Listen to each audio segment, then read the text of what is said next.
this evening's video, we're revisiting our conspiracy theories slash really cryptids deep dive is really what it is, and it's a biggie this evening. One I can't quite believe that we haven't done so far, but it's sort of slipped my mind until now, and it is of course werewolves, as you can tell by the title hopefully. Obviously werewolves are a very, very popular monster cryptid thing that a lot of pop culture draws upon and makes use of. My favourite being the Twilight Saga, of course. But in this evening's video we're going to be taking a little look at the history of werewolves. Do they really exist? And then going through some of the most significant so-called sightings of werewolves. So hopefully you do find this interesting and relaxing. And let's get into the video. So, stories of the merging of man and beast tap into primal fears about our own nature. That we strive to rise above our animal instincts and become an enlightened species, there is always the danger of slipping back into savagery. The concept of the werewolf is more ancient than that of the vampire. It's one of the earliest monsters that humanity dreamed up, indicating that our fear of the man-beast predates our fear of the dead rising from the grave. So we're going to take a look at how the legend of the werewolf has evolved throughout history. So werewolves in ancient Babylon, Greece and Rome. The first mention of a man transforming into a wolf comes from the Epic of Gilgamesh, which is regarded as the first heroic epic. It dates back to the 2nd millennium BC. Gilgamesh was a Sumerian warrior king of a similar mould to later mythological heroes such as Hercules and Samson. In the epic, he rejects the advances of Ishtar, the goddess of fertility and love, out of fear that she would transform him into a wolf, as she did a previous admirer. We have the story of King Lycaon, ancient Greece. The term lycan, or humanoid wolf, originates from the character of Lycaon from Greek mythology. I'm butchering this name, I apologise. Lycaon was a king who had the honour of receiving Zeus, ruler of gods, as a guest in his palace. Lycaon thought it would be a good idea to serve Zeus the remains of a sacrificial victim. The king of Olympus didn't take kindly to this abomination, and agreed that if Lycaon wished to promote the eating of human flesh, then he should do so in a more appropriate form. Thus Zeus transformed the king and his sons into wolves. Now also ancient Greek historian Herodotus, who is regarded as the father of history, told of a reclusive Scythian tribe known as the Nuboi or Nuri that lived near the river Naru, located in present-day Poland. According to legend, the Nuri transformed into wolves once per year and remained in that form for several days. Herodotus himself did not believe the tales, but wrote that the locals swore it was true. So ancient Greeks and Romans believed that wolves only howled at a full moon. Of course, this belief has since been disproven, but its influence on the werewolf legend remains. So werewolves in medieval Europe. The legend of the werewolf truly comes into its own during the Middle Ages. All across Europe, tales of men transforming into wolves terrified the common folk and sparked witch hunts or wolf hunts throughout the land. Men were accused, put on trial and executed for suspected lycanthropy. Is it lycanthropy or lycanthropy? Whatever. In much the same way that women suffered from accusations of witchcraft. Werewolves, like witches, were believed to be in league with Satan. The accused were charged with cannibalism, killing livestock, and the abduction and murder of children. Almost unbelievably, all that was required for one to be convicted of lycanthropy was often the testimony of multiple neighbours and or local authorities. This was sometimes the case even when the accused was of noble blood. That's actually pretty unreal, to be fair. Like, if all of you neighbours hated one neighbour in particular, just get him evicted, just lie and say he's a wolf, get him killed, job done, lovely stuff. Well, not lovely, but you know what I mean. Many of those accused were beggars, hermits or immigrants. So while the burning of witches reflects medieval society's primitive attitude towards women, the werewolf trials expose its xenophobia and suspicion of loners. That said, only a fraction of such trials were conducted in relation to lycanthropy. The majority were accusations of witchcraft. The exception is 17th century Livonia, where an obsession with werewolves seized hold of the populace. There, accusations of lycanthropy were the most common form of witch trial.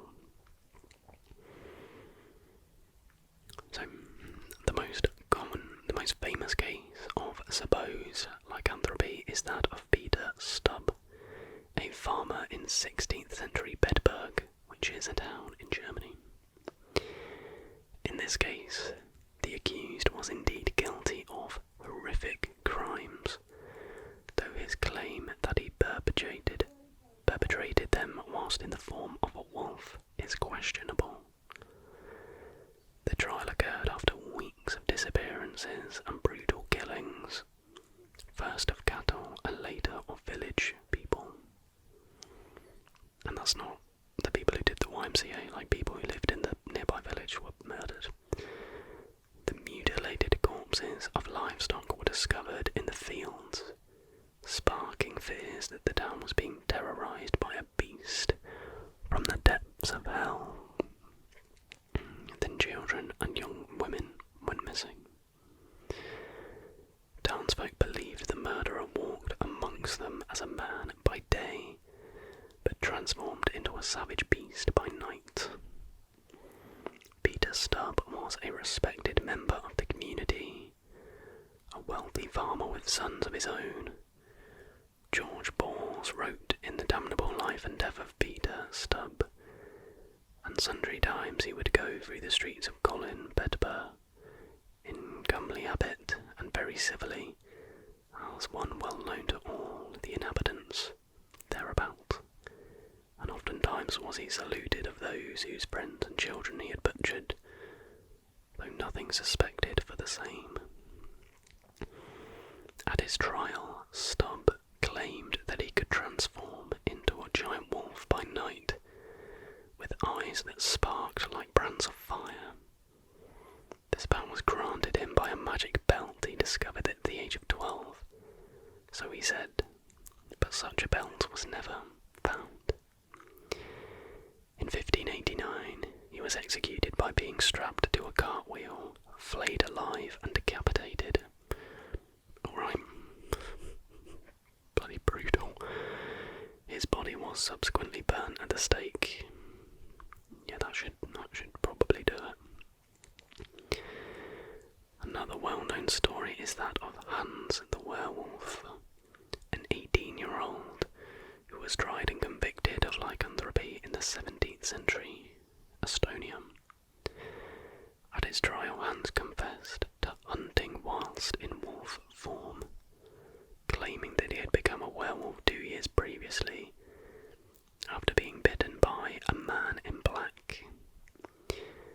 judge asked Hans a number of strange questions about his condition, such as whether he felt like a man or beast when he transformed. The courts eventually ruled that Hans was guilty of engaging in black magic.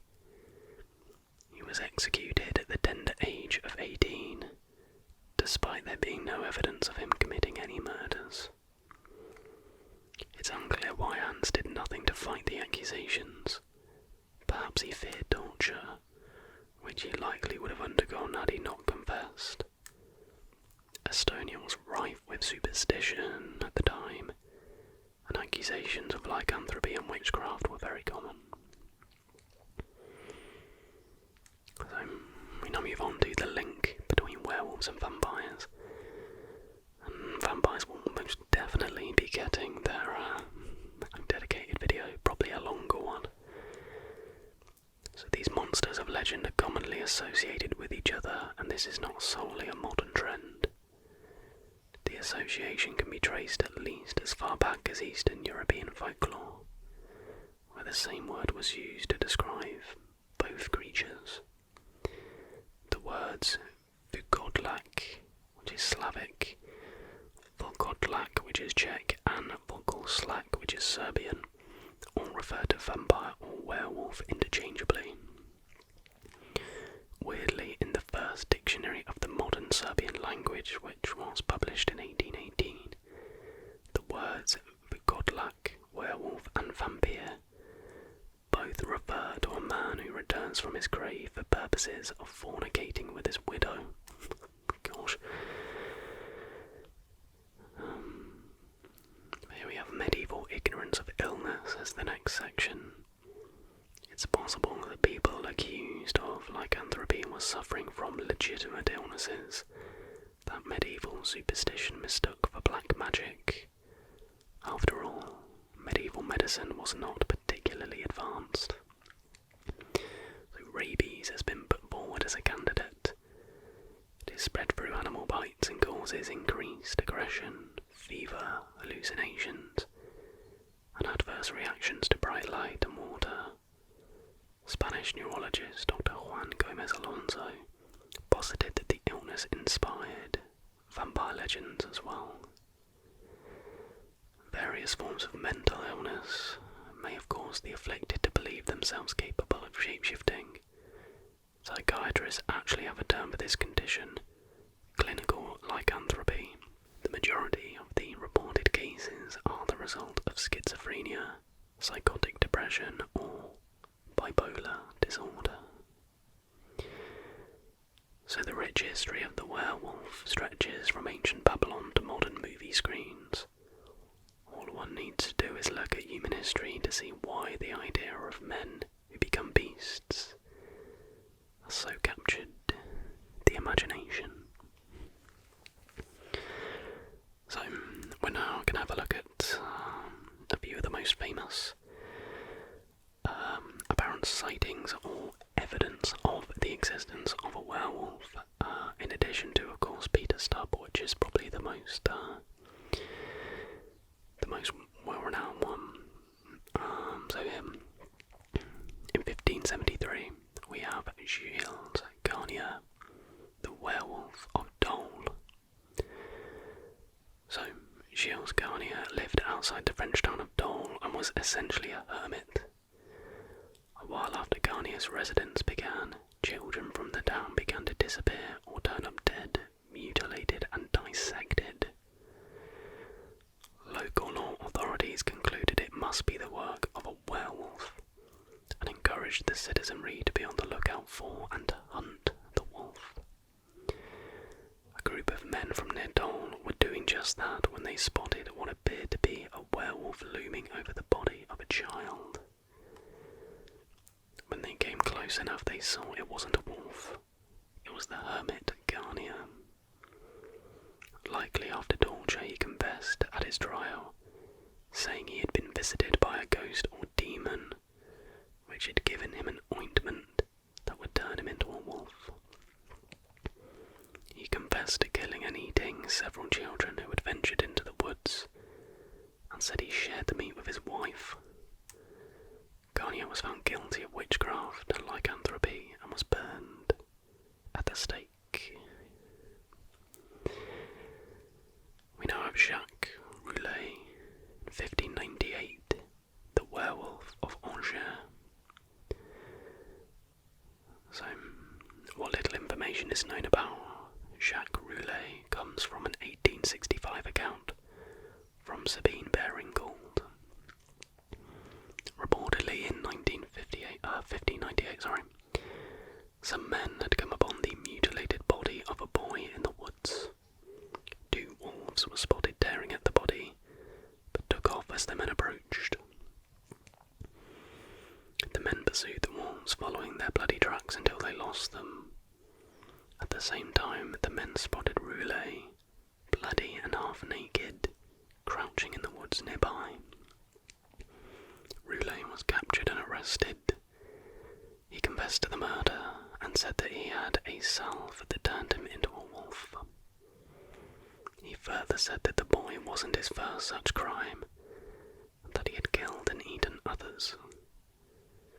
He made no claims to witchcraft or of having made a deal with the devil. He was convicted of murder, cannibalism and lycanthropy, and was sentenced to death. His case was appealed though, and he ended up being determined feeble-minded. He was instead sentenced to undergo religious education for 2 years, and sent to an asylum. The next story is the werewolves of Poligny in 1521. This story involved a group. The story begins with a traveller passing through the French town of Poligny. He was attacked by a wolf. The traveller fought the beast, wounding it and caused it to flee. The man followed the blood trail left by the injured beast, and it led him to the door of a house in which a woman was binding her husband's injured arm. The traveller was suspicious and he reported the entire incident to the authorities, who captured the man and tortured him. Michael Verdun confessed that he was a shapeshifter. He also confessed to murder, cannibalism, and trafficking with the devil. Lastly, he named 2 other men who were also shapeshifters, Pierre Boucaud and Philibert Monteau. The 2 men were brought in for questioning, and Boucaud confessed also to shapeshifting and to committing some other pretty heinous crimes. So apparently Boucaud told of making a deal with 3 mysterious strangers to protect his sheep. Boucaud claimed he was told only later that the deal included renouncing God, and that he received the ointment from Verdun, which allowed him to shapeshift, and the 2 men jointly killed at least 2 children. It's not known for certain if Monteau also confessed, but it is known that he was executed with the other 2 men. And that, my friends, is that. So, the question I'll now try and answer with all my expertise. Do werewolves exist? No. I think it's the sort of first part of this video, the first article, summarised it perfectly, that the sort of belief in werewolves, especially in the Middle Ages, reflected a sort of misunderstanding and fear of the unknown. The unknown being a lot of illnesses and mental illnesses and things like that, and I think there would have been so many land disputes, and it was so easy to just say someone was a witch to get rid of them and solve said disputes, that it became a trend. But then it's sort of like a snowball effect. The fear just grew and grew and grew. The more apparent cases that there were. But is it a fun thing to believe? Sure. I mean, it's led to so many amazing things in pop culture, like what's it called? American Werewolf. Is it called American Werewolf? Yeah. Obviously the Twilight series, iconic. The Tooth and Claw episode in Doctor Who. I'm literally just listing stuff with werewolves in there. Werewolf by Night.